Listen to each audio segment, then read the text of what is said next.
કેમ છો વિદ્યાર્થી મિત્રો? મજામાં? તો હવે આપણે જોવો છે નેક્સ્ટ દાખલો 11.27 સીઝિયમ નું પ્રકાશ સંવેદી દ્રવ્ય લગાડેલ ટંગસ્ટન નિયોન બલ્બમાંથી આવતા 640.2 નેનોમીટર તરંગ લંબાઈના એકરંગી પ્રકાશ વડે પ્રકાશિત થાય છે. પહેલા આપણે રકમ સમજીએ. રકમમાં શું છે? સિમ્પલ છે. એક પ્રકાશ સંવેદી પ્લેટ છે. આ પ્રકાશ સંવેદી પ્લેટ ઉપર તમે એક નિયોન બલ્બમાંથી લેમ્બડા જેટલી તરંગ લંબાઈના તરંગોને આપાત કરો છો. હવે આ નિયોન બલ્બમાંથી લેમ્બડા જેટલી તરંગ લંબાઈના તરંગો આપાત થાય છે તો આ લેમ્બડા તરંગ લંબાઈ કેટલી છે કે રકમમાં તમને આપેલું છે 640.2 નેનોમીટર. આ નેનોમીટરને મારે ફેરવવા પડશે મીટરમાં, એટલે હું નેનો ની બદલે લખીશ 10⁻⁹. પછી પ્રાયોગિક રીતે કહેવામાં આવેલું છે કે આ પ્લેટ છે એના માટે જ્યારે તમે નિયોન બલ્બ વાપરો છો તો નિયોન બલ્બ માટે સ્ટોપિંગ પોટેન્શિયલ નું મૂલ્ય છે 0.54 વોલ્ટ. તો જો તમે નિયોન બલ્બના બદલે ઉદ્ગમ ફેરવી નાખો અને કોઈ આયન ઉદ્ગમ લઈ લો તો નિયોન બલ્બમાંથી જે તરંગ લંબાઈ નીકળે છે એ 640.2 નેનોમીટર છે. એની સામે આયન બલ્બમાંથી જે તરંગ લંબાઈ નીકળે છે લેમ્બડા ડેશ એ કેટલી છે? 427.2 નેનોમીટર.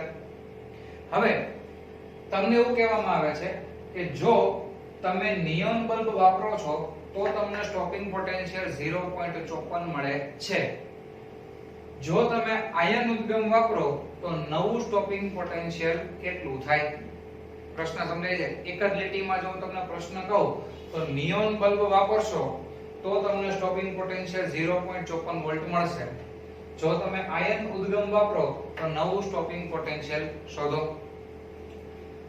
નિયોન બલ્બની તરંગ લંબાઈ જે છે એ છે 640.2 નેનોમીટર. આયન જે છે એના માટે 427.2. તો હવે આપણે શું કરવું છે તો કે આપણે નવું સ્ટોપિંગ પોટેન્શિયલ શોધવું છે. સ્ટોપિંગ પોટેન્શિયલ નું સૂત્ર આપણને આઈન્સ્ટાઈને સમજાવેલું છે કે ભાઈ EV0 એના બરાબર hc લેમ્બડા માઈનસ phi0. જ્યાં phi0 શું છે તો કે phi0 જે છે એ આપેલી પ્લેટ નું આપેલી પ્લેટ જે છે એનું વર્ક ફંક્શન છે. વર્ક ફંક્શન શું છે?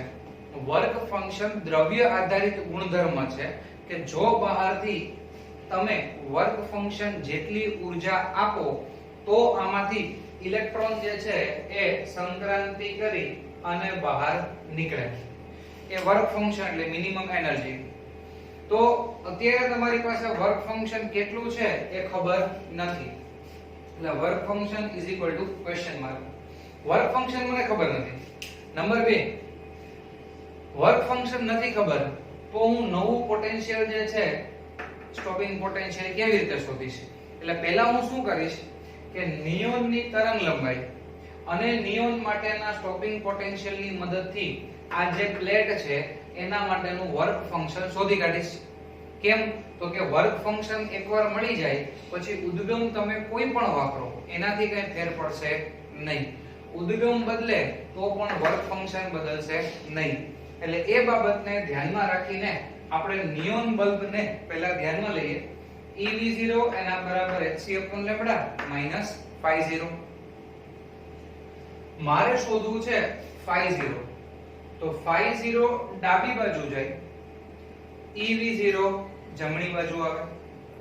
તો phi0 એના બરાબર hc લેમ્બડા માઈનસ EV0. કિંમતો બધી તૈયાર છે. h 6.625 into 10⁻⁻34. c પ્રકાશનો વેગ 3 into 10⁸8. લેમ્બડા કોની વાત થાય છે? નિયોનની. તો નિયોન બલ્બ માટે લેમ્બડા કેટલો છે? 640.2 અને નેનોમીટર ની બદલે લખવા પડે 10⁻⁹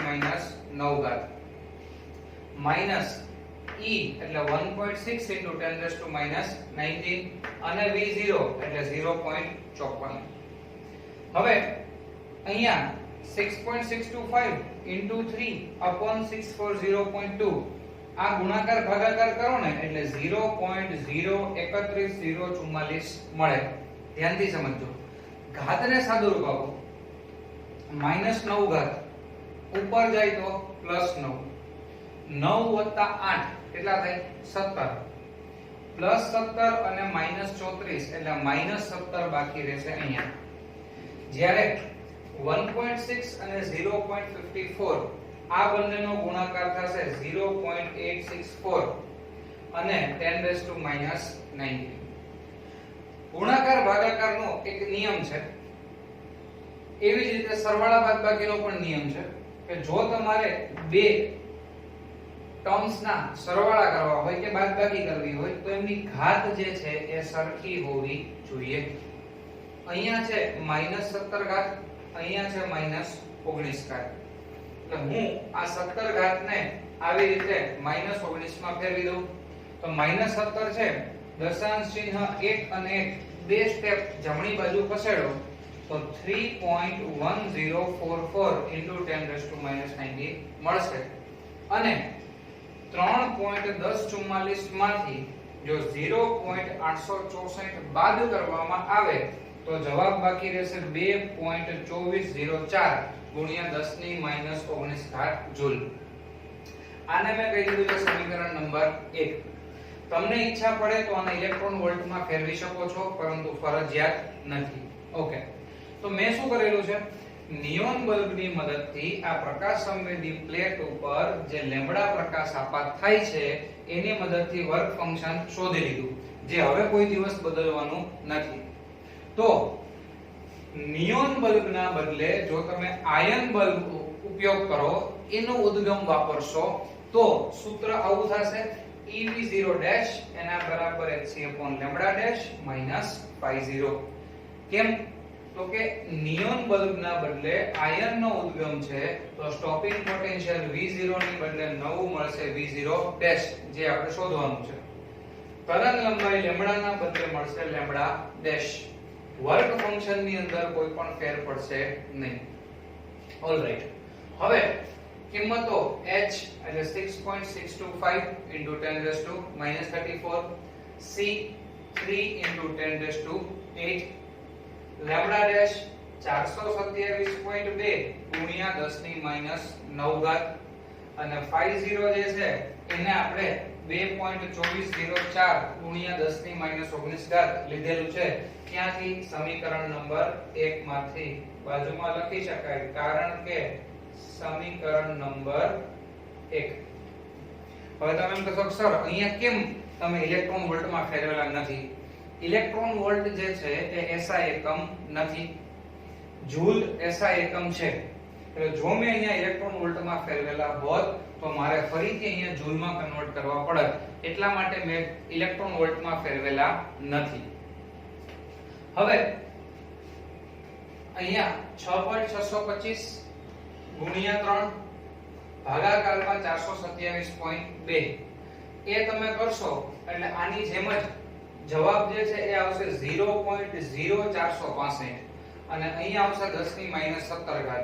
પણ આ બાજુ -19 છે એટલે જવાબને મેં ડાયરેક્ટ -19 ઘાતમાં ફેરવેલો છે. 4.652 ગુણ્યા 10⁻⁻19. હવે 4.652 માંથી 2.2404 બાદ કરો એટલે 2.4119 ગુણ્યા 10⁻⁻19 મળી જાય. હવે આ કિંમત થઈ EV0' ની. આપણે શું શોધવું છે? V0'. તો આપણે શું કરશું? E ને નીચે લઈ જઈએ તો 1.6 * 10⁻⁻19 બરાબર. તો હવે -19 કેન્સલ થઈ જાય. 2.4119 ના છેદમાં 1.6 મૂકશું તો જવાબ મળશે 1.50 વોલ્ટ, જે નવું સ્ટોપિંગ પોટેન્શિયલ આપણને મળી જાય છે. એટલે કે જો તમે ઉદ્ગમમાં ફેરફાર કરો તો બે વસ્તુમાં ફેરફાર થાય. એક તો તરંગ લંબાઈ લેમ્બડા હોય તો એમાંથી λ' થઈ જાય અને એનો સ્ટોપિંગ પોટેન્શિયલ જે છે એ પણ ચેન્જ થઈ જાય. બીજું એક તમે એ પણ સમજી શકો છો કે લેમ્બડા જે છે એ 640.2 નેનોમીટર હતું, એમાંથી 427.2 નેનોમીટર થાય છે. મતલબ તરંગ લંબાઈમાં શું થાય છે? ઘટાડો. તો એની સામે સ્ટોપિંગ પોટેન્શિયલમાં શું થાય છે? વધારો. એટલે કે બંને વ્યસ્ત પ્રમાણમાં ચાલે છે. ઓકે, તો હવે વિડિયો પોઝ કરી અને તમારે એનો સ્નેપશોટ લઈ લેવો હોય તો લઈ લો. દાખલો જાતે કરવાનો પ્રયત્ન કરજો, પ્રમાણમાં સહેલો દાખલો છે. ઓકે, નેક્સ્ટ લેક્ચરની અંદર આપણે 28મા દાખલા સાથે મળશું. Thank you.